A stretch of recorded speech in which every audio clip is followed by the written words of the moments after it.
Welcome back to the 7th MyPSA National Pharmacy Debate Competition 2021. We hope you're enjoying it thus far. It is disheartening to remind the audience that today is the last day of the competition. As much as I wanted to talk about luck and serendipity, I guess luck is not by my side after all. Here you go again with your nonsense. I don't know how many times I have to repeat the sentence, let's get into the main agenda, that it had become a habit. So let me repeat it once again. Let's get into the main agenda for the day. Ladies and gentlemen, everything that has a beginning has an ending. The sessions you are going to witness later is completely different. You are going to see courageous, assertive, and confident speakers speaking with poise, fluency, and audacity. We hope you are prepared for it. If you have some snacks, bring it along, but maybe you shouldn't since it's bad to eat in front of a screen. Here you go again with your nonsense. Now let's I know, let's focus on our main agenda for the day. Now, I'm sure everyone is anticipating the next session because it will be exciting to say the least. Words cannot describe how the audience will react to the session later. It is the last session, mind you, and we will be literally witnessing the best of the best goings against each other. Now, if that's not interesting, I don't know what is. I agree with you, Mai. It is similar to the World Cup finals. Imagine the World Cup debate finals. It might be a thing. Well, I don't know how many times I need to say let's focus on the main agenda. You are literally deviating away from it a little. Alright, my bad. Okay, so without further ado, let's introduce the teams in the grand finals. Now we have Team UKM as the government, who will be going against Team Taylor 2 as the opposition. Ladies and gentlemen, you can put down in the chat box below on which team that you will think will win the championship. Now allow me to introduce the motions for the grand finale. This house will prefer that the state gives monetary rewards to those who accept vaccines instead of punishing those who refuses vaccines. Ladies and gentlemen, we hope you will enjoy the debate session. We will proceed on. Thank you.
Before we begin, can I know if all three speakers from site government are present? Here, yes. Yes. Okay, may I know if all three speakers from site opposition are present? Yes. Yes. Are the adjudicators for the room all present? Yep, here. Present. All right, thank you.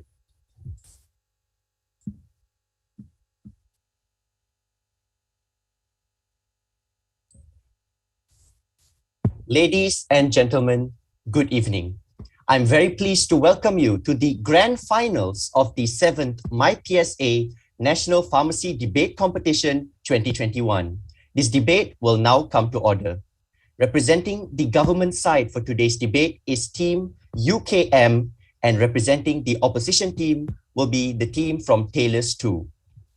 It will be my responsibility as the moderator to remind debaters of a couple of things to keep in mind throughout this debate. Number one, sensitive issues that would be offensive to political, religious, or ethnicities are prohibited. Number two, each debater has an allocated speech time of 7 minutes. The bell will be rung for the first time at the first minute, and for the second time at the 6th minute to indicate that POIs will no longer be accepted. Once the 7 minutes have ended, the bell will be rung twice to indicate that the allocated speech time has come to an end. Number three, the allocated time for reply speeches are 4 minutes, with 1 minute being given for preparation. No POIs will be asked during this time.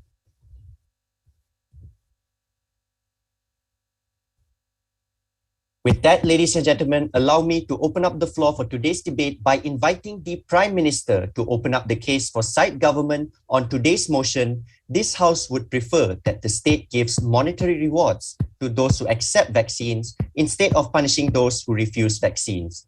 Prime Minister, the floor is yours. Hi, thank you, Mr. Moderator. I'd like to check if I'm audible. Yes, you're audible. Right. Starting in 3, 2, 1. Good afternoon to everyone. Our motion today is this House would prefer that the state gives monetary rewards to those who accept vaccines instead of punishing those who refuse vaccines. Before I put forward my case today, allow me to define today's motion. The state means a nation or territory considered as an organized political community under one government. For example, Malaysia government.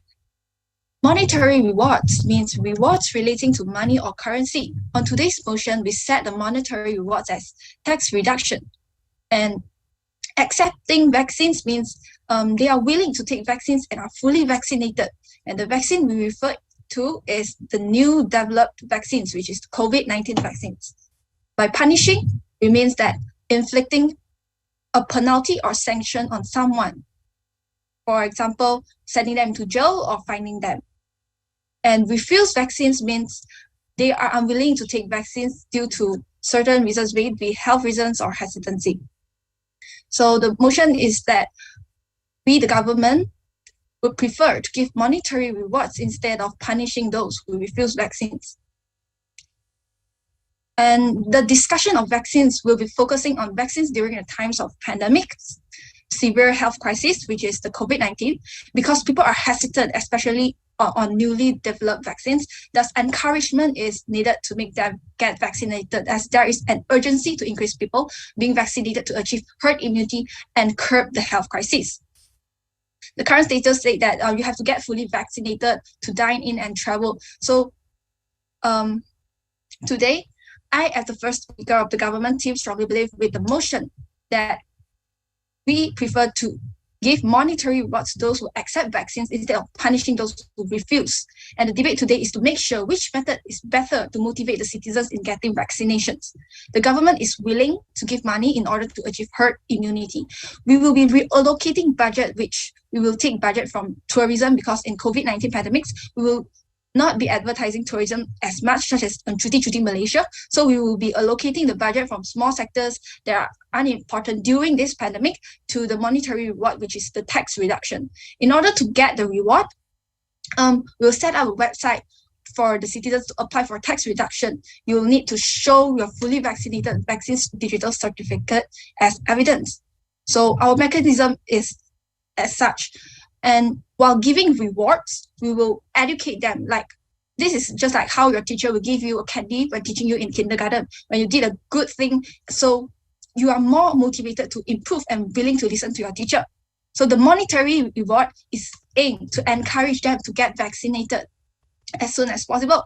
And by running a country based on fear and scaring them, punishing them to do the right thing, can lead to an instability of the nation. Therefore, we not want to punish those who refuse to get vaccinated, especially during times where people's mental and physical health, financial states are all at risk, which is during this pandemic. And by punishing them, it means that you are criminalizing them. And this comes to my first point, which we should encourage them by giving them rewards instead of punishing them. Because by punishing them, you are promoting discrimination against people who do not receive the vaccines. When you punish them, you are considering it as a crime. When there is a medical condition that they cannot get the vaccine, are you going to punish them? So this leads to an unfair criminalization of citizens and forming an unfair stigma on those who are unable to get the vaccine.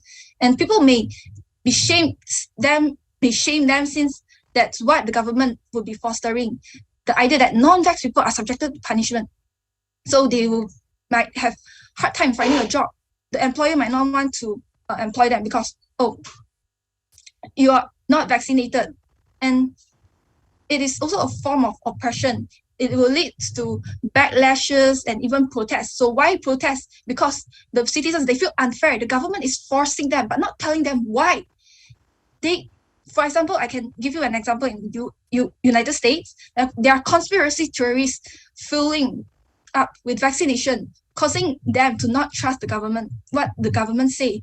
You can see they don't even want to wear a mask because there's so many, they are filled up with angers and so forth. So when you punish the citizen, you're using the harsh methods, you're making the citizen angry with such decision and rebel to listen. Especially when the COVID-19 vaccines, it is very newly developed, and who knows the potential long-term risk? It is unknown. So it is too harsh to criminalize patients, to criminalize the citizens, to criminalize those who refuse. Since this can lead to protests, unfair discrimination, stigmatization, especially for those that either cannot get vaccinated, those who are not fully educated on the vaccine, and those that are simply hesitant, criminalizing them will only make them afraid but not understand.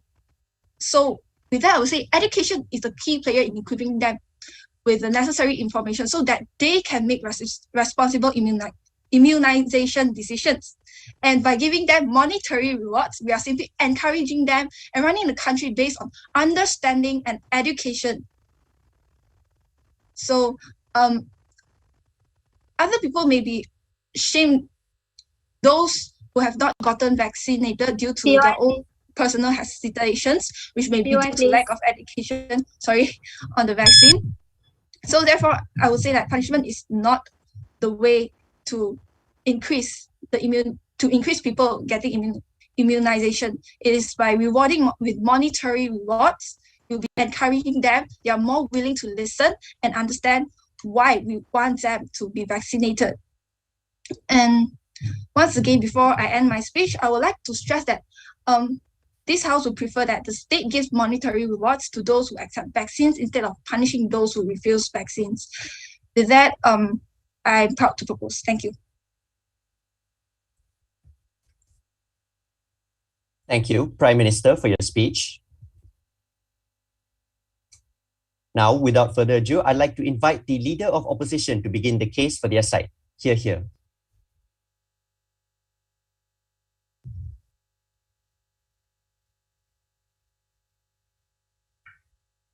Hello, am I audible? Yes, you are. Okay, thank you. I'll start in 3, 2, 1. A very good afternoon to the honorable adjudicators, cautious timekeepers, members of the government team, and my fellow teammates. My name is Feng Yizi, and I am the opposition leader for this debate.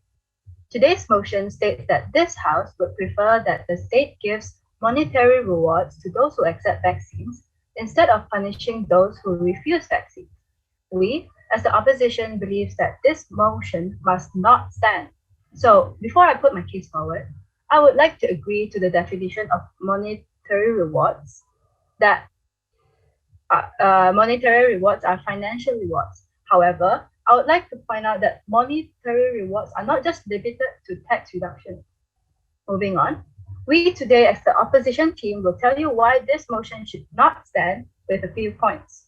I, as the opposition leader of this motion, will be talking about moral duties and the financial burden if this motion were to pass.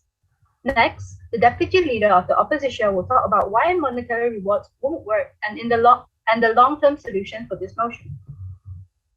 Our third speaker will rebut the government team and sum up our team's case. And lastly, the reply speech will bring a conclusion. Now, ladies and gentlemen, I will start my argument. First, I would like to point out that although paying people to get vaccinated against COVID-19 might be a reasonable policy if it were necessary to achieve herd immunity, yet payment for vaccination proposals are not only unnecessary but problematic.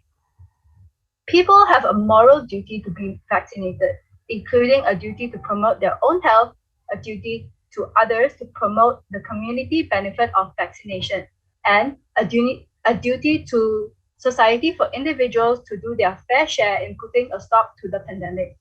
Being vaccinated in order to receive monetary reward robs the act of moral significance.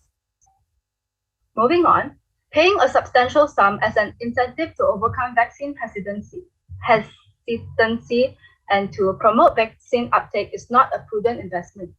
It is likely that a majority of the population will be eager to get vaccinated as soon as possible in view of the extremely high and increasing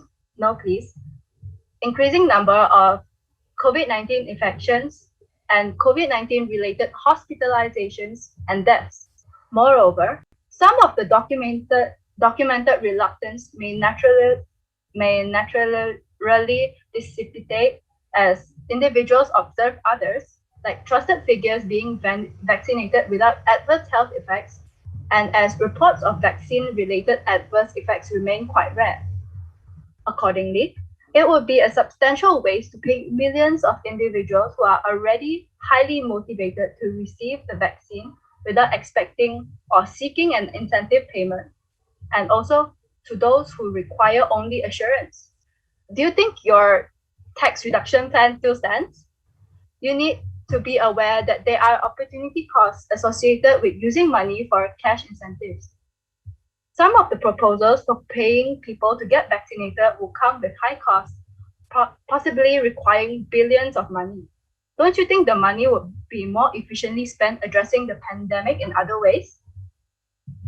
According to an article by the Malaysian Reserve, the additional inoculation coverage under the National COVID-19 Immunization Program, NIP, will see Malaysia spending 3.5 billion alone on the vaccine procurement and logistics.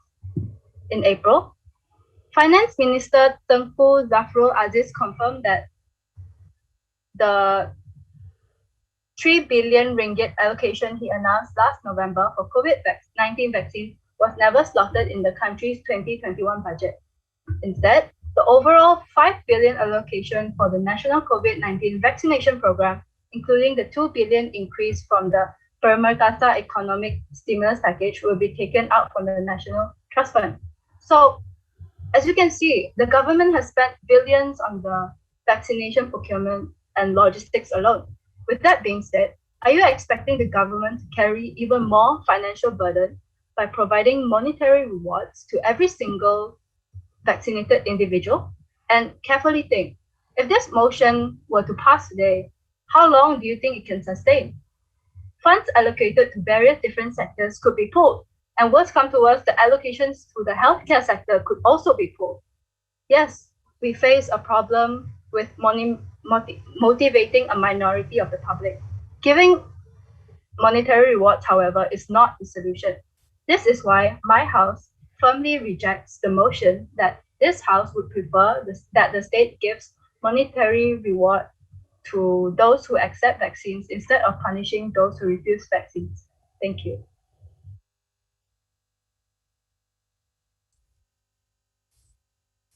Thank you for your speech. Now, let's welcome the Deputy Prime Minister to continue the case for side government. Hear, hear.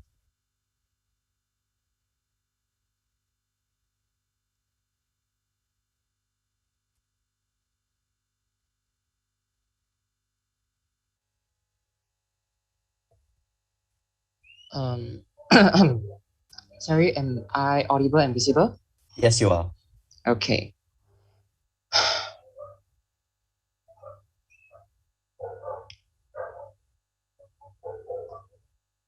Starting my speech in 3, 2, 1. Good morning, good afternoon, everyone. Today, the motion is this House would prefer that the state gives more monetary rewards to those who accept vaccines instead of punishing those who refuses vaccines. Okay, so I will start by rebutting their points given by the opposition side. First of all, they pointed out it's not effective because it's going to cause unnecessary problems, such as it robs the moral significance from people to get vaccine. Ladies and gentlemen, clearly they have not heard our speech from the Prime Minister. Because when we are giving monetary rewards, we are educating them.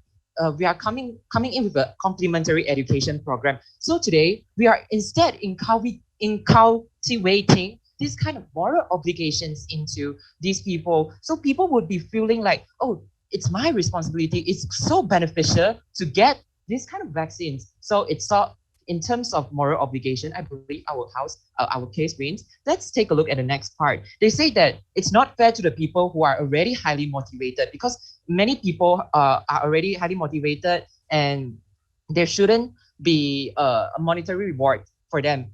Ladies and gentlemen, in case when we are giving monetary reward to them, when they are highly motivating, it would add icing to the sugar. I don't know what that's a correct sentence. Okay. In future policies, if they are so motivated, if they feel like if they're given such incentives, they would be more supportive of the government's initiatives in the future. Wouldn't it be a better solution in terms of unity and adherence to the government? So we think that this is a necessary thing that should have been done. And the next thing, they said that the money is going to cause so many financial burden in our country, and it's in long terms, it's not going to be beneficial because it puts a lot of economic pressure on us. Ladies and gentlemen, today our Prime Minister has proposed that we are using money from unimportant sectors during this health crisis pandemic. For instance, tourism, military, and they said the immunization program has spent 3.5 billion. Ladies and gentlemen, in tourism and in military, Malaysia has spent about 1.7 billion, which is enough to cover the monetary rewards that we are going to apply later. So we believe that when we have such allocation, we have such allocation and we have the capability to do so, we should do so, because we want to cater to the needs of we want to motivate the people, we want to educate the people, we want to raise awareness in these people instead of punishing them. So I also want to point out that they didn't mention that why is punishing so good for the people who are not accepting vaccines. I can't see a linkage of why punishment is so good. In their case, I don't think it's valid. Okay, moving on to the first point that I want to bring up right now. The first point is monetary reward is more effective than punishment. Let's take a look at our mechanism today.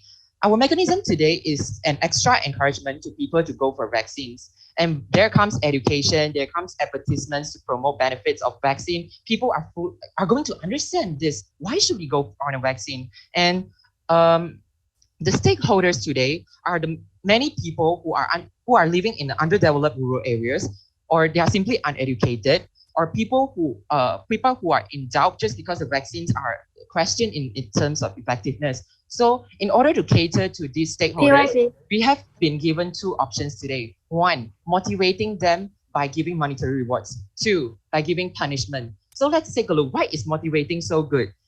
In terms of education, our government is going to provide them guidance, education. And that is what exactly should be done by a leader who is living in a democratic country. And I should prove the effectiveness in terms of scientific proof. Research done by the neuroscientists in the Human Development of University of California proves that 65% of people show better willingness to do something than the people who are given a punishment. So in terms of psychology, we believe that the willingness is there and the awareness is there, education is there. And let's take a look at punishment. Punishment is going to instill fear in people to go in a vaccine. And the opposition is hoping that fear is the key to solve the problem today. The opposition is hoping that by giving fines, by giving jails, they can ease off problems on the country. Ladies and gentlemen, clearly that is not the case. When we are going to impose fines or jails to citizens, it's going to put financial pressure to the citizens. And when it's going to cause problems to the citizens' family, maybe they lose their bed maker just because they go to jail. And we don't want that to happen. We don't want backlashes to happen just because they refuse to get vaccine. We believe that they should have the autonomy to do so, to choose for vaccine or not, rather than criminalizing them for not accepting a vaccine. So, ladies and gentlemen, in terms of education, awareness, and reducing financial burden of the citizens, I believe that our effectiveness is proven in the government side. Yeah. Can you please be more specific? How much exactly are you giving each individual in the term of monetary reward? I'm not an accountant, sorry, but I would tell you that we have experts in this situation. Of course, they can access this. It's not an issue, ladies and gentlemen. Next, we have why we should spend these monetary rewards to these people to accept vaccine. Okay, we are the government that is willing to spend this money as a long-term investment as to cater to the problems of the citizens. First of all, I want to point out that when you are going to punish them, opposition side fail to give us that why punishing is going to solve problems. When people are going to pay fine, it's still not guaranteeing people are going to be vaccinated in the future situation. So when vaccination rate is still an issue, when people are still not going for a vaccine, when after they got the fine, the problems are still there. Think about the status quo. People are suffering because patients are dying, because there are suicidal cases, economic problems in a country just because people are still unvaccinated. So when they fail to prove that punishment is going to raise vaccination rates, we as the government side proves that we have the guidance, we have the awareness raising, and we have proved in psychological terms that we are showing care to the citizens and they are going to be more supportive of us in the future. And it's going to be so beneficial for us in the long run. So with that being said, I would strongly stand with the motion that this House would prefer that the states give monetary rewards to those who accept vaccines instead of punishing those who refuse vaccines. With that, I rest my case. Thank you. Thank you, Deputy Prime Minister. Now, to continue this debate, I'd like to invite the Deputy Leader of Opposition to present their speech. Hear, hear.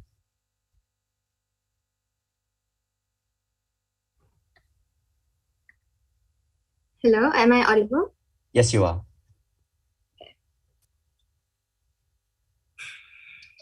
A very good afternoon to the honorable adjudicators, precise timekeepers, members of the government team, and my fellow teammates. I am going to be proving to you that even if you can see through the opposition's framework of giving monetary rewards to the public, we, the opposition, still have a stronger case. But first, let me rebut the government's points. First of all, there is a difference with people who have a medical condition like having autoimmune disease or a low immune system that compared to anti-vaxxers. So is the government trying to say that they're going to pay and bribe the community and the society, including people with medical conditions, to take the vaccine even if it endangers their life? That is what the Prime Minister stated. Let me educate the government once. One of the points of reaching herd immunity is also to protect the people with medical conditions that can't afford to take the vaccines. No one is punishing them for that. Secondly, how does the government differentiate people who are truly anti-vaxxers? If cash incentives are given, anyone would become anti-vaxxers at that moment just to get the money. Money is the drive of motivation, right? Anyone can become greedy and scam the government. Also, I didn't know the government was so rich to give education, make advertisements, and on top of that, give monetary rewards to the public. Maybe the government should end poverty too in this country. And also, I didn't know it takes an accountant to know how much the government is going to give the public cash incentives. When you're offering cash incentives for vaccination, people usually infer that like a negative connotation because people are going to be so bothered by financial gain instead of protecting your own health. This just proves that the vaccine is so bad that the government has to provide monetary rewards like cash and bonuses for people to take their vaccine. People will think that there is some kind of side effects that the government has to stoop so low and be so desperate for people to take the vaccine. Whereas if you're punishing people, your benefit should be your own health. Why must people look for financial gain instead of health gain? That's a bit ridiculous. Also, our resources are already so limited. How much is Cuti Malaysia going to provide for the government? And also, as you know, this pandemic specifically has been going on from 2019. So tourism sector has not been getting any income for almost 2 years or more than that already. So the government has already offered so much of support for the people who have suffered through this COVID-19, like already paying for the vaccines, which cost a lot for the government. Offering cash incentives can fuel skepticism, and people may think that there is something wrong with the vaccine. They'll wonder why is the government being so pushy about the vaccine. Given the enormous quantity of misinformation already circulating through social media about the vaccine, a virtual tidal waves of false reports about the coronavirus, a monetary reward would unwittingly reinforce conspiracy theories, discouraging trust in the vaccine just when we need it the most. And to add on to it, paying someone to get the vaccine is only a short-term benefit, not the solution to the problem. If we are looking at the bigger picture, giving money is more detrimental in the long run.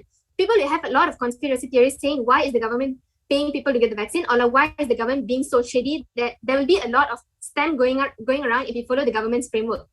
And also, how much is the government going to give the public? Like 200, 300, I don't know. Apparently we need an accountant for that. But do you think everyone is that desperate for that money or cash just to get anti-vaxxers to get the vaccine?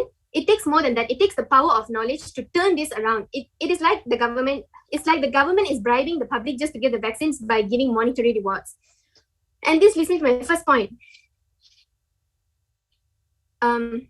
Sorry, right before that, I wanted to say, how much can a 200 ringgit or 300 ringgit going to go? How far is that cash going to get people? Also, another thing to consider in the sense of COVID-19 is that people can scam the government. People can create fake profiles or create fake MySejahtera just to get more cash from the government.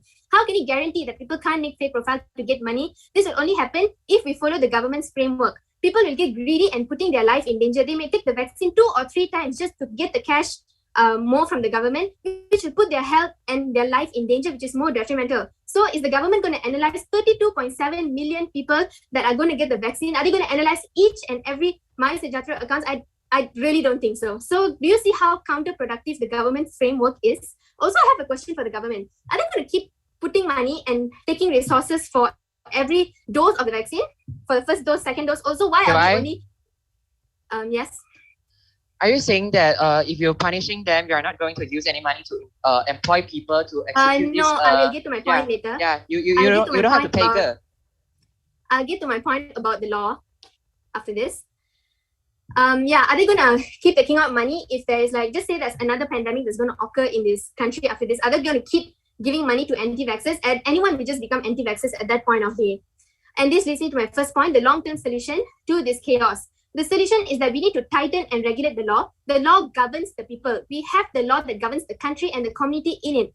If you have a standard operating procedure, then of course people are going to go by it. We are living in a democratic country. Again, we have the law. We have set punishments if people do not abide it. But at the end of the day, we are a democratic nation. We are all adults and we have the responsibility to take care of ourselves. We are not a bunch of children in a school where we need a headmaster to tell us what's right and wrong first and give us a candy after that, just like what the Prime Minister said. So instead of using monetary rewards, we are going to use the law to govern the country. Instead of using money or the resources to motivate people to get the vaccine, we can use the money to pump into getting more vaccines, researching more about the vaccine, and maybe even creating our own vaccine. So why is the government wasting so much money just to motivate people to get the vaccine, which is a short-term solution? They could also use the same cash to educate people on the importance of the vaccine and educate the country on how important it is to follow the SOP so that people will get the knowledge and not become a 10-minute solution. This is a lifetime knowledge. In long term, the cash incentive is not going to make a dent in their life. at that moment. And the government could also use this money to help people that have lost their jobs in the pandemic. The opposition's focus in this is a long-term solution and not just a 10-minute benefit for the society. Whereas if you're punishing someone, people will be motivated not only to take the vaccine, but also to find out why is the government taking such strong measures. There has to be something really bad about this pandemic that the government is pushing us to take the vaccines. People also have the fear of not being able to do more things like dining out, crossing borders of states or countries, or as simple as just entering the shopping mall. You have to be double vaccinated to do so, right? So people, that is the type of fear that we are going to implement, the fear of missing out. And also, the resources in Malaysia or in this country is already limited. Whereas if we go through with the government could go broke or probably enter recession. So basically, our alternative to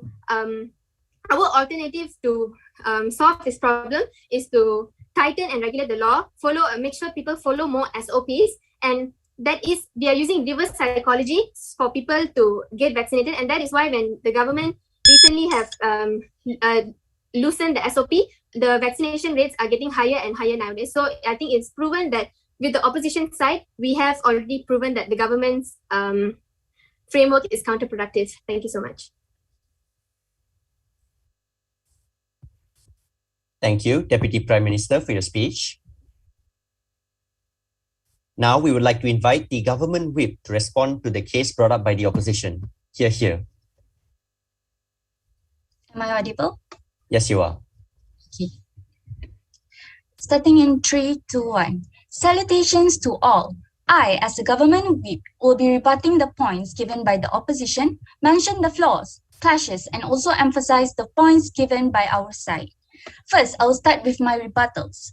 Punishing those who refuse to take vaccines is like breaching the trust of the citizens. Therefore, it could cause a strike, maybe even a social divide, and contribute to another pandemic. The citizens who refuse to take vaccines may spread information on the harsh punishment given by the government and could cause other people to stop trusting the government.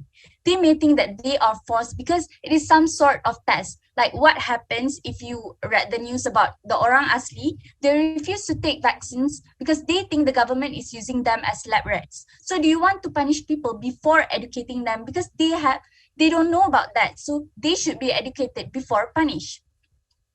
They say that it would not be better to use that money.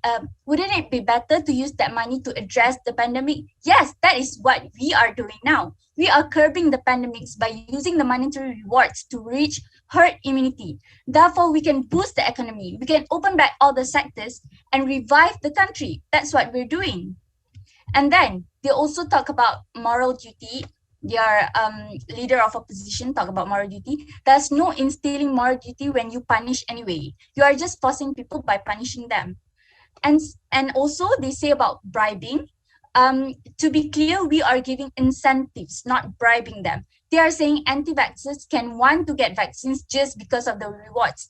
That's exactly what we want to, because we want to reach herd immunity. They say all the vaccine people can become anti-vaxxers. We already mentioned we are going to give the monetary rewards to all the people who take vaccines. How come can there be suddenly anti-vaxxers? I don't understand. As long as you are going to be fully vaccinated, you can get the tax reduction. Next, they also say about how much can Cuti Malaysia have to offer. Our Deputy Prime Minister already mentioned about the 1.7 billion from military and tourism that we have to offer. They did not hear us clearly. Next, they say about how desperate people are to be in that money of 200, 300, even the 50 ringgit for Shopee Pay that the government offers, everyone claims it because in this situation, everyone is so needy. They need the money to survive in the pandemic. They also mentioned until how we are going to give the money. Yes, we also already mentioned this, that we will give out the money until we reach herd immunity. Once the sector can be open again, we can revive our country back, we can boost the economy again, we will stop doing so because we already reached our goal. Next, I will mention the flaws stated by their side. The leader of the opposition mentions that monetary reward can be other than tax reduction. Why only tax tax reduction. Yes, we acknowledge that, but the government already set our mechanism to give tax reduction as the monetary rewards. Also, they fail to mention why punishment is better than monetary rewards. They keep on mentioning about moral duty and then how monetary reward doesn't work, but they didn't at all mention how punishment is better than monetary rewards to help us reach the herd immunity. Next, moving on to the clashes that happens in today's debate. The first issue is educating versus punishing. In our world, we paint a better picture. We need to educate them, not punish them. How is it fair to punish people that refuse to take vaccines just because they lack education? Instead, we should provide incentives to make them want to take the vaccines. We are willing to spend more on this because it is a long-term investment. We want to boost the economy if we can reach the herd immunity. Next, moving on to the second issue or the second clashes, financial burden or a long-term investment. Let's look at their world. They keep on telling us that it is not necessary to spend this kind of money, but we, as a government, willing to spend, like our Prime Minister says, we will cut on the budgets for tourism and military because in this current situation, there are no advertising of tourism because of the pandemic. So we will allocate the budget for the monetary rewards, which is into the tax reduction. We are willing to do so. It is necessary to revive the country. Next, the third clashes, which is more effective in reaching herd immunity, punishing or monetary rewards. Our side has proven that by punishing them, you are making them look bad. You are promoting discrimination. That doesn't solve the problem from the root, where the unvaccinated people still remains unvaccinated and risking other people's life. Do you think that after getting punished, they will suddenly go get vaccinated? No, you are making their life hard, as it is already hard during this pandemic where there is no job security. On the other hand, our main goal is to reach herd immunity, where we want to save people's life. We are doing this so that kids, people who cannot get vaccinated due to medical reasons, these people, we need to protect them by reaching herd immunity. If you punish the unvaccinated people by fining or imprisonment, all the problems remain unsolved. There are still unvaccinated people and herd immunity will not be reached. Moving on to the fourth issue. By providing them punishment, the opposition are criminalizing all the people, because motivating or criminalizing all the people who refuse to take vaccines without knowing why they refuse to.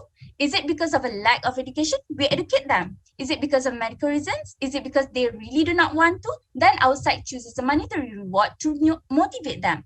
We solve the problem while they just punish and cause more backlashes. It proves that they won't reach herd immunity and will only be causing more problems in the future. Opposition said we force those that cannot get vaccine because of health reasons. We never mentioned that those who physically cannot get vaccinated are forced to get vaccinated and then dwell in the rewards of the incentives. In fact, we are doing these monetary rewards for them since they cannot get vaccinated. Therefore, we are encouraging those who can get vaccinated so that we can reach herd immunity and protect those who cannot get vaccinated. Thanks. The opposition also just talk about for summarization, the opposition just talk about moral duty and how monetary doesn't work, but they did not mention at all how punishment works, which sort of proves why the government should win. With that, I believe the government side has brought a strong case, which we stand with today's motion, which is that this House will prefer that the state gives monetary rewards to those who accept vaccines instead of punishing those who refuse vaccines, because first, punishing promotes discrimination. Second, monetary reward is effective than punishment. And lastly, this is a long-term investment. With that, I rest my case.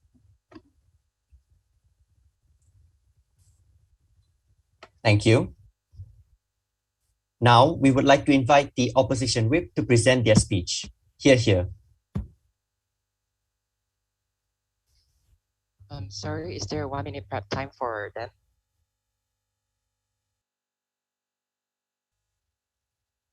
Opposition whip speech. Okay, sorry. I'll be here shortly. Sorry.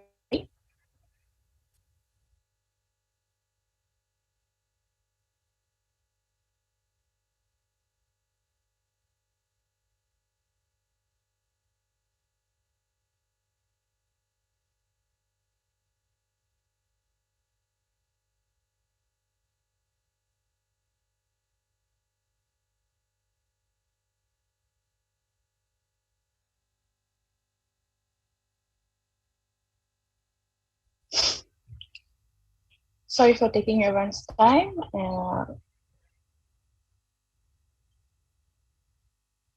A very good morning to the Honorable Educator, precise timekeeper, members of the government team, and my fellow teammates. My name is Tracy. I'll be the opposition whip today.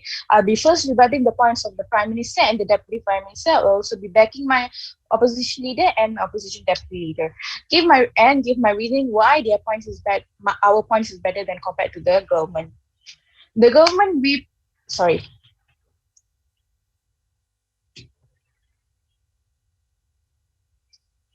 Is the government going to give tax reduction even for the T20? That's what the government will say, that we will be giving tax reductions, right? So make the rich richer, right? So who are you exactly giving these tax reductions to?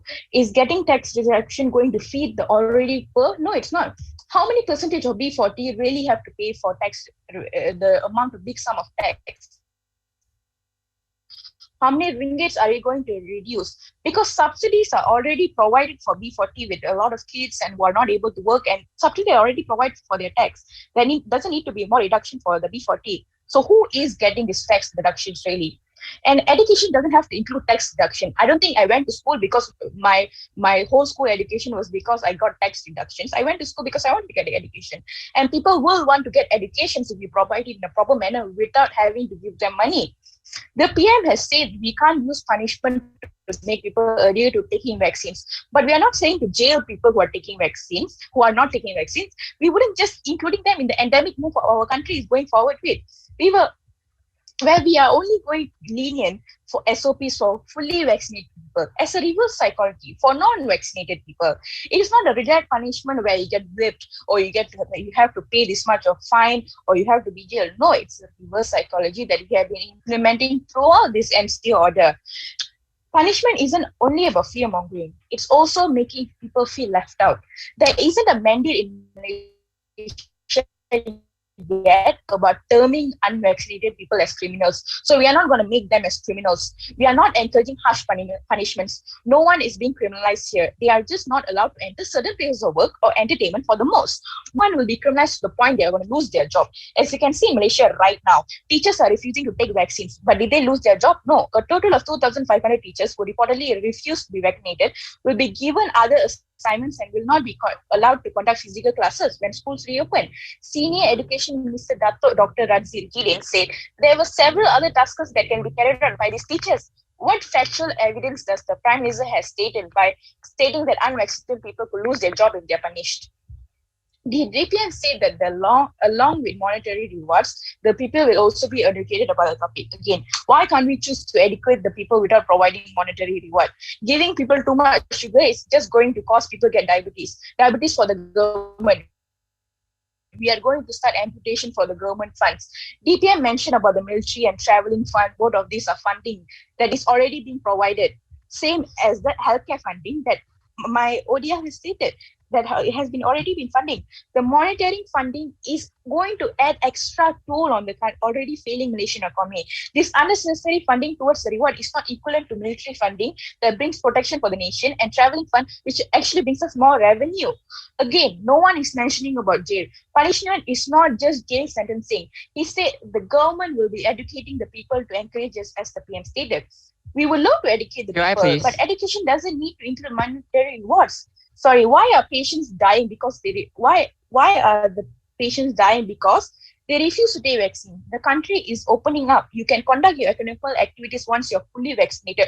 No one is denying your rights here. No one is going to put you in jail for not being vaccinated. Some might feel the substantial monetary incentive for vaccination equals safe.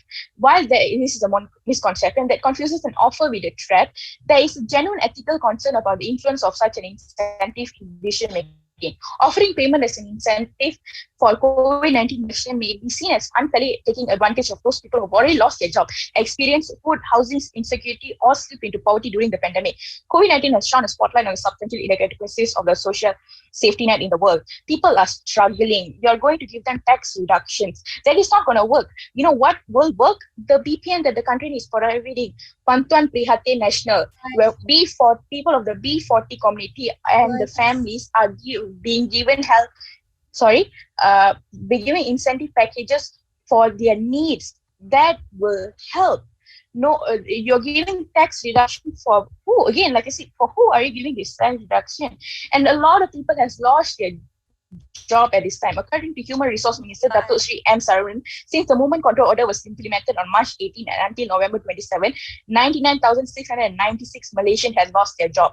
Malaysia unemployment rate hit 5.3% in May last year. Its highest level is more than 3 decades.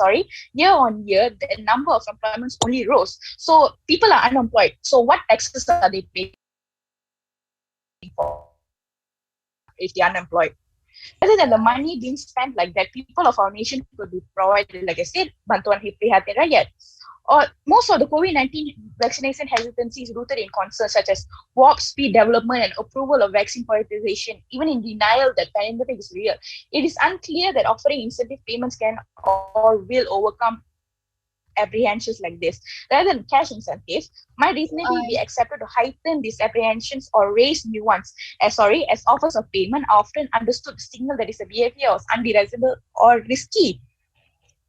Paying people could in fact backfire. It could prompt suspicion, right? So what is the best way to get shots in arms? There are plenty of less coercive methods like public health campaigns that benefit such as staying healthy, traveling safely, gathering with friends and family, which doesn't need to include monetary rewards. Other measures such as making benefits like seeing a movie or eating in the restaurant contingents on vaccination are less coercive options than payment and could be easily implemented our MySejahtera, which is already being done and it works. So nowhere people are fully vaccinated are allowed. So this is also a way this is the type of punishment you are talking about. Giving leniency for people who are fully vaccinated makes people who are vaccinated think they are not having enough freedom as their vaccinated counterparts. So that is the type of vaccinations we are trying to implement.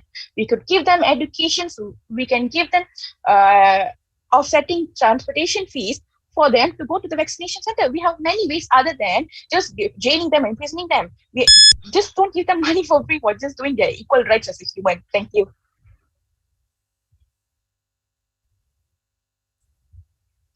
Thank you. Thank you. That concludes the substantive part of today's debate. Now teams will be given 1 minute to prepare for the reply speeches.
Now, I'd like to invite the reply speaker from side opposition to present their speech.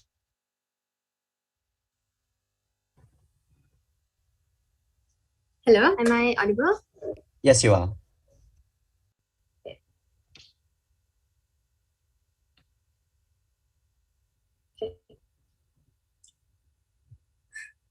It's very crucial to look at both sides and both sides' point of view. So let's put ourselves in both teams' shoes. Firstly, I'm going to point out the best point from the government side and the best point from our side. And let me tell you why our best point is still better than the government's point. Previously, we showed you that by tightening the law and regulating it, it would be a long-term solution, unlike the government. There are going to be so many more pandemics and diseases in this world that in the future, is the government going to take out more money for all of this? And we even need, for this pandemic itself, we even need booster doses now. So is the government going to provide money for all of these people just to get few number of doses? So do you see how counterproductive and detrimental the government's framework is? With no guarantee of even having enough money or resources, all they are depending on is tourism, which has no income at this very moment also. And we can use we can use that money to pump into getting more vaccines, researching more about the vaccine so that people will understand how the vaccine can provide immunity, or maybe even creating our own vaccine one day. So why are we wasting money to motivate people to get the vaccine when it is an equal responsibility of just being a human being or a citizen in this community and in this country? They could also use the same cash to educate people on the importance of the vaccine and educate the country. Let me tell you why we, the opposition, are better than the government. We are taking out lesser money and resources from the government, and still using the money we take out in a more productive way. Let me just clarify it, that fear is a powerful motivator because it makes us uncomfortable zone. The only punishment they will be getting is if they do not abide the law and not following the SOP, as I've already said in my previous speech, if the government did not listen. We are not just simply going and punishing the citizen for not getting the vaccine. We are only punishing them if they do not abide by the law, which is not following the SOP, like not wearing your mask, going to places, or going to dining in if you're not double vaccinated. So don't you see how contradicting the government's framework is? And yeah, so basically our side, the opposition side, we prioritize the value of money, and we are also taking out lesser money than the government and using that money in a more productive and more beneficial way for this country and for all of our citizens. And thank you.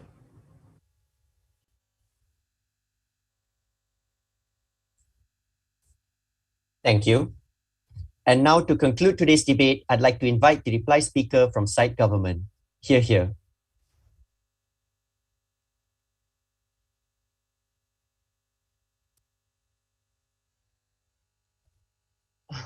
Am I audible? Am I visible? Yes, you are. Okay.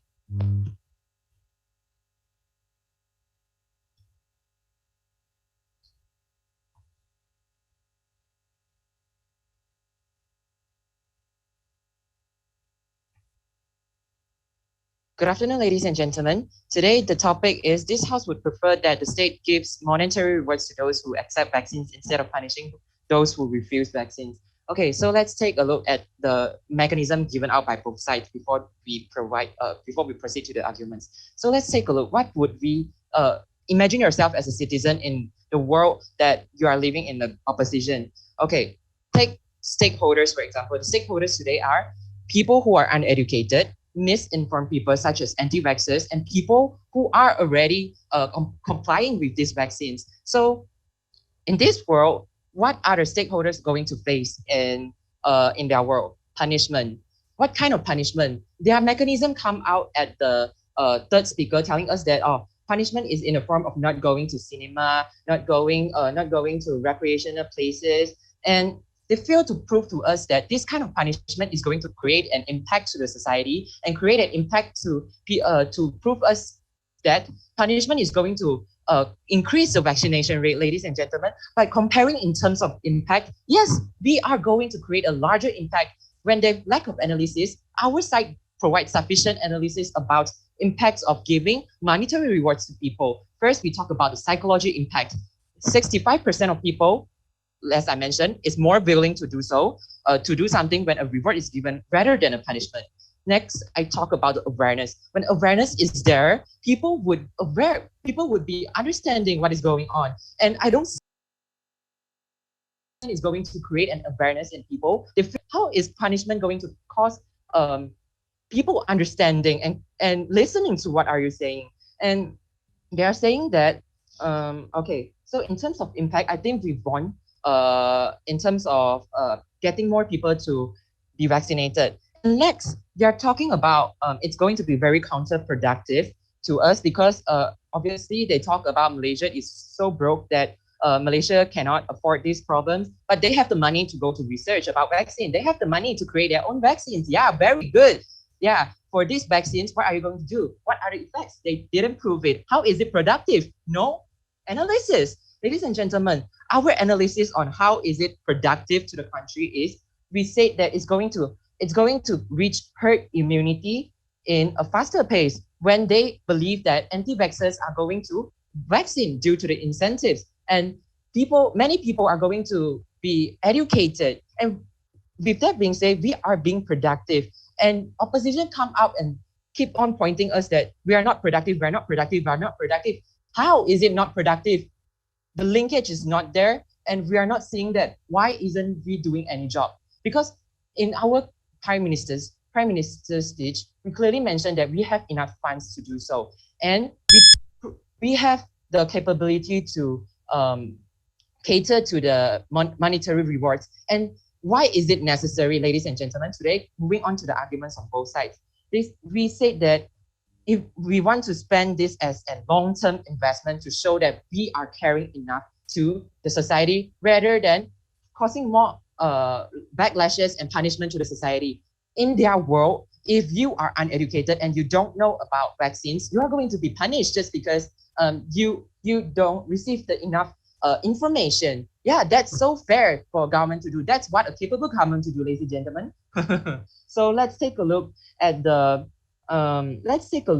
punishing promotes discrimination at our side. They fail to respond to this because when we are saying punishing, we are excluding a person from being a norm or being a part of motivated people, or government is encouraging people who are going to vaccinate. Or when you're punishing them, it's definitely a form of discrimination, and because you're leaving them out of this group of people. So we believe that in our side, we have sufficiently proved the impacts. We have sufficiently proved it's a long-term investment that is caring to the people. And with that being said, I believe that this motion should be accepted.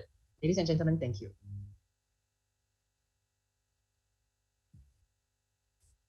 Ladies and gentlemen, with that, we have reached the end of this grand finals debate session. We hope you had an excellent time watching the great speakers, and also we'd like to sincerely thank you for tuning in. Round, the results for the grand finals will be announced in the closing ceremony shortly, so please stay tuned. Thank you.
Good afternoon, everyone. My name is Fiona, and I'm joined with my partner, Kelvin.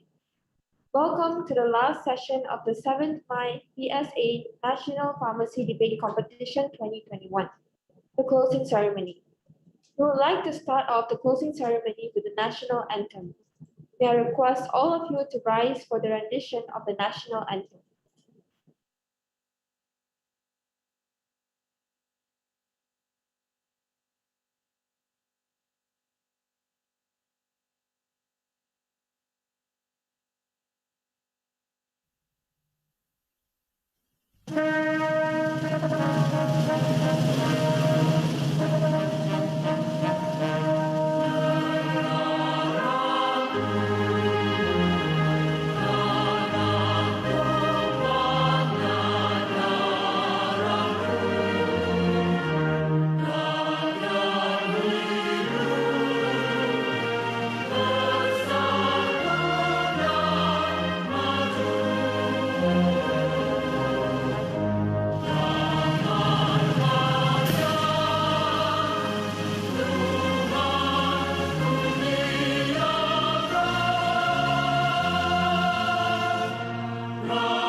Without further ado, I would like to invite our lecturer, Mr. Khairul Anwar bin Hussein, to lead us with a prayer.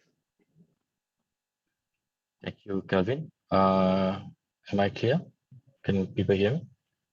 Yes, sir, we can hear you. Okay, thank you. Bismillahirrahmanirrahim. Al-Fatiha. A'udzu billahi minasyaitonir rajim. Bismillahirrahmanirrahim.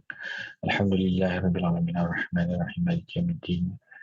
Iyyaka na'budu wa iyyaka nasta'in ihdinas siratal mustaqim siratal ladzina an'amta 'alaihim ghairil maghdubi 'alaihim waladdallin. Amin. Alhamdulillahi rabbil alamin wassalatu wassalamu ala asyrafil mursalin wa ala alihi washabbihi ajmain. Allahumma innaka khalaqul azim innaka sami'un 'alim innaka ghafurur rahim innaka rabbul arsyil azim innakal barudul jadul karim. Ya Allah, Engkaulah yang punya segala kepujian, Engkaulah yang berhak menerima segala kepujian, Engkaulah yang berhak menerima segala kesyukuran, Engkaulah yang memiliki segala pemerintahan, di tangan Engkau segala kebajikan, kepada Engkaulah kembali segala urusan. Allahumma ya Karim, ya Rahim, cucurilah rahmat dan rahimmu ke atas majlis ini yang diadakan pada hari ini, berkatilah ia. Ya Fa'alul lil Murid, kami juga mohon perlindungan darimu dari segala perkara yang boleh mencacat celakan majlis kami dan dari segala perkara yang melalaikan kami dari berbuat taat kepadamu. Kepadamu jua kami serah segala urusan kami. Rabbana alaika tawakkalna wa alaika anabna wa alaikal masir. Rabbana atina fid dunya hasanah wa fil akhirati hasanah wa qina azabannar. Sallallahu alaihi Sayyidina Muhammad wa ala alihi wa sahbihi wa barik wasallam. Alhamdulillahi rabbil alamin. Amin. Thank you very much, Mr. Khairul, for the prayer recitation. I now have the honor to introduce the Deputy Dean of Quest International University's Faculty of Pharmacy, our respected Professor Dr. Syed Atif Abbas.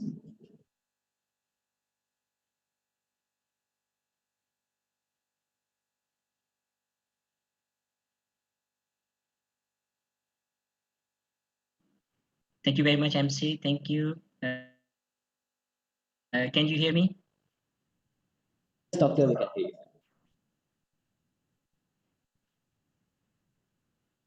Okay. Thank you very much, everybody who are present today. it is my immense pleasure to pay my sincere gratitude and thanks for all those who have worked tirelessly to make this event a success. Please accept my apologies if I miss the names who have worked hard on the screen and behind the screen. So I would like to pay my sincere thanks to the patron, Mr. Nicholas Goh, who is the CEO of the Quest International University. Also, Professor Dato Dr. Alan Matthews, Dean, Faculty of Pharmacy. Also, my sincere thanks to QIU World Pharmacist Day 2021 committee members, especially the chairperson, Mr. Ang. Also, our speakers, Mr. Mohammed Gaddafi Umar, who is also the registrar of West International University. Other speakers, Professor Emeritus Dr. Yuen Kahe, Professor Dato Alan Matthews, Associate Professor Dr. Mahbub, Mr. Lien, Mr. Anwar, and Mr. Charles Ang. Also, my sincere thanks to our admin, Ms. Priscilla, and also, of course, our MCs who have really done a very good job to make this event a success. Also, I would like to say the word of thanks for the slogan creation contest judges panel, Associate Professor Dr. Mahbub Mohammed Sa, Mr. Khairul Anwar, and Mr. Charles Ang. My sincere thanks to Marketing and Digital Art Design, Marketing Unit, Digital Communication Unit of Quest International University, and also those who supported this event one way or the other. Of course, our program coordinator, who is also the advisor of this Quest Pharmacy Student Society, and all the students who have worked hard to make this event successful. So my sincere thanks to all of you. With this, once again, I thank you, everybody, and hope to see you with another interesting event and successful event next year on the next Pharmacist Day 2022. Thank you very much. Over to you, MCs. Thank you very much, Professor Dr. Syed Atif Abbas, for the marvelous speech as usual.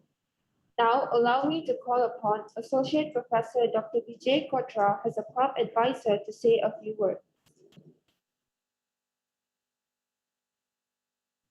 Hello, a very good evening. Yes, sir. Yeah.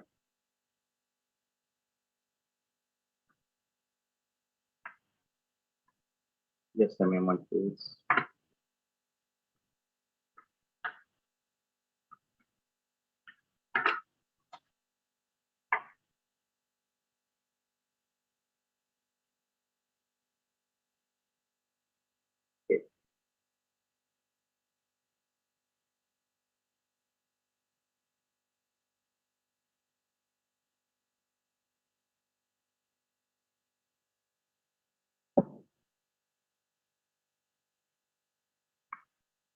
A very good evening, everyone. Very good day to Professor Mohammed Fahmi, Vice Chancellor of Quest International University, Prof. Dr. Alan Matthews, Dean of Faculty of Pharmacy and the Program Advisor of this National Pharmacy Debate Competition, Mr. Amrai Bong, President of the Malaysian Pharmacist Society, Mr. Khairul Anwar Hussain, Event Advisor, and Prof. Syed Atif Abbas, the Deputy Dean of the Quest International Faculty of Pharmacy, the organizing committees, debaters, and everyone present here. Thank you for being here today. It's my pleasure to be a part of this year's MyPSA National Pharmacy Debate Competition closing ceremony. First of all, I would like to congratulate the organizing committee members for their efforts in preparing and conducting this virtual event. In fact, while it is not easy to host an event on a national level, it poses another range of challenges when you have to shift the entire format online. My hats off to you.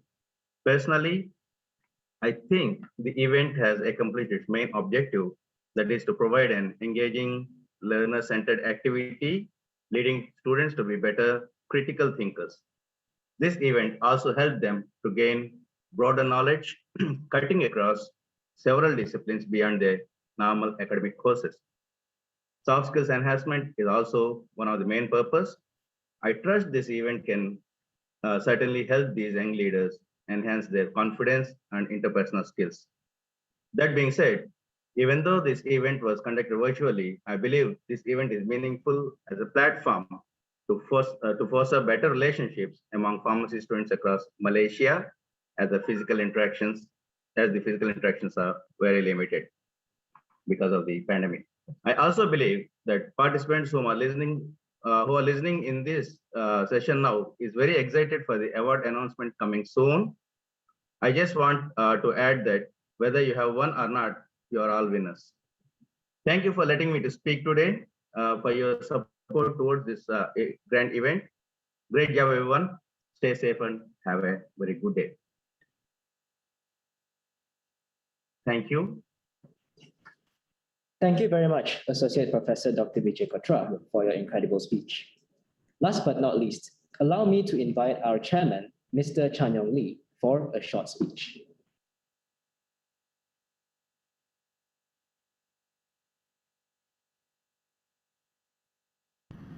A very good afternoon to all of our distinguished guests, Professor Zita Muhammad Fahmi, the Vice-Chancellor of Quest International University, Professor Datuk Dr. Alan Matthews, the Dean of Faculty of Pharmacy of Quest International University, Mr. Amrahi bin Wang, the President of Malaysian Pharmacists Society, Dr. Vijay Kotra, the Society Advisor of Quest Pharmacy Students Society, Mr. Khairul Anwar Hussain, the Event Advisor, Ms. Tay Ying Ying, President of Malaysian Pharmacy Students Association, and to all the debaters, organizing committees, and everyone present here today.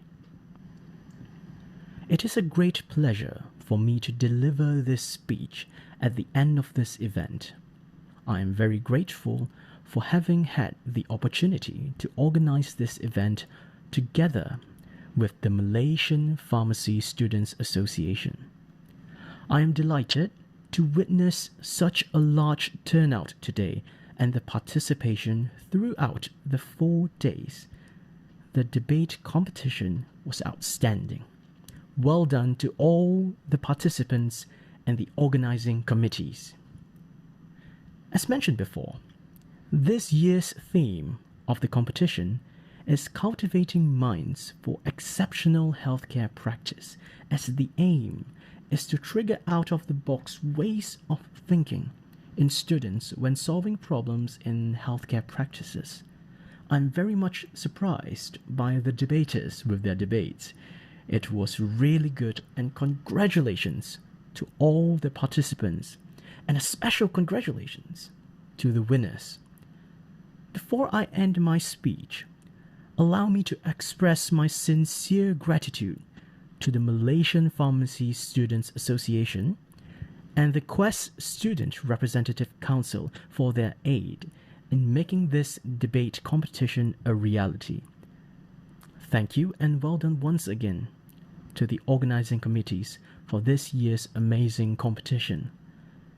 In closing, let me again, on behalf of Quest International University, graciously thank all our distinguished guests today for all your continued support towards the 7th MyPSA National Pharmacy Debate Competition 2021. Your presence is indeed a great encouragement to us at the university. Thank you.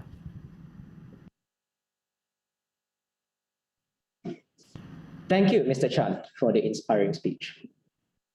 It is now time for the prize-giving ceremony to the winners. Let me start off with the semi-finalists. So, on the screen, we have Team 1 from Ames and Team 1 from Taylor as the semi-finalists. Congratulations to both teams. Now, the moment everyone has been anticipating, the results of the grand finals. We had Team UKM as the government against Team 2 from Taylor's Uni as the opposition. With the motion, this House will prefer that the state gives monetary rewards for those who accept vaccine instead of punishing those who refuse vaccines. Ladies and gentlemen, I'm proud to announce that this motion has been accepted and the point goes to Team UKM. Congratulations to Team UKM. You are the champion of the 7th MyPSA National Pharmacy Debate Competition 2021. Congratulations once again to the winning team. Now, I'll proceed on with the top 10 best speakers of the 7th MyPSA National Pharmacy Debate Competition 2021. Here are the list of names.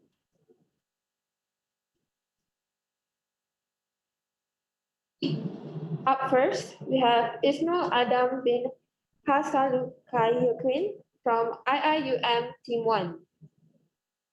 Next, we have Nahita Gayatrini Nair from Taylor's Team 1. Putri Halima bin Muhammad Sani from UniKL Team 1. Tracy Anapropan Silveraj from Taylor's Team 2. Tae Hong Kiao from UKM Team 1.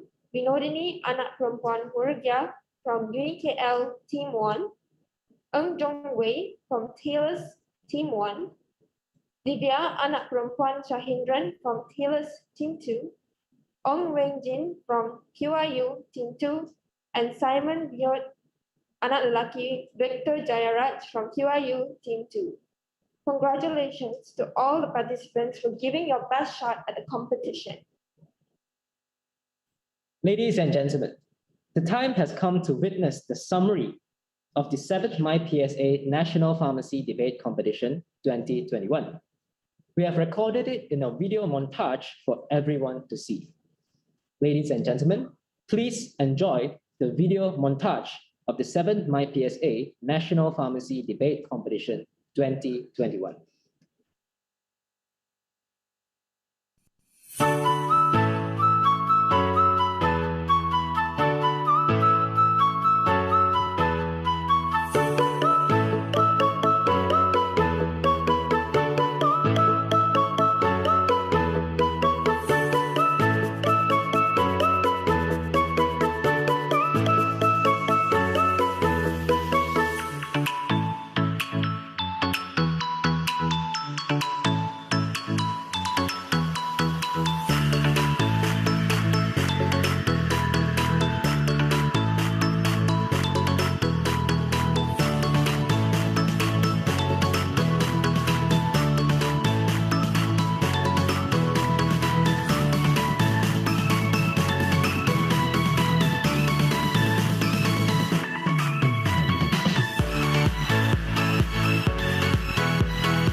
Before we end our closing ceremony, we would like everyone to turn on their camera if they feel comfortable for a photography session.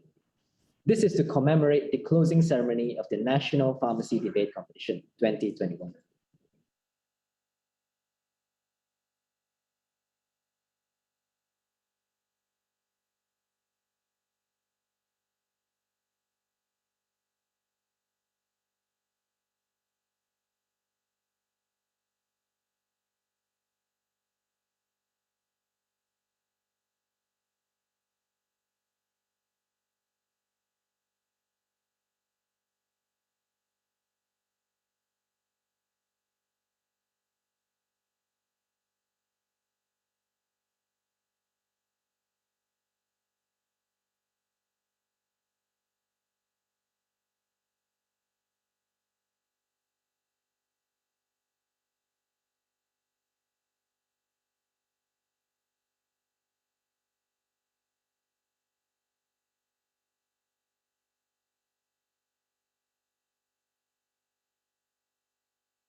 In 3, 2, 1.